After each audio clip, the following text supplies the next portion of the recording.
Welcome to my YouTube channel ST. ये क्या है? अभी मजा आएगा ना भिड़ो।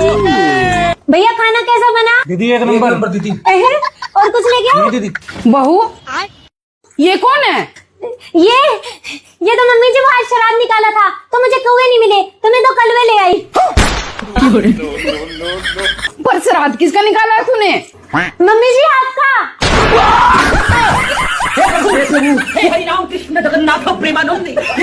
मम्मी जी मुझे याद था आपने कहा था सामने वाली से 2 कदम आगे चलना। मम्मी जी आज उसने अपनी सास का श्राद्ध निकाला। उसने सिर्फ हलवा बनाया, मैंने 2 मिठाई बनाई, हलवा और रसगुल्ला। उसने 1 कौवा जमाया, मैंने 2 कौवे जमाए।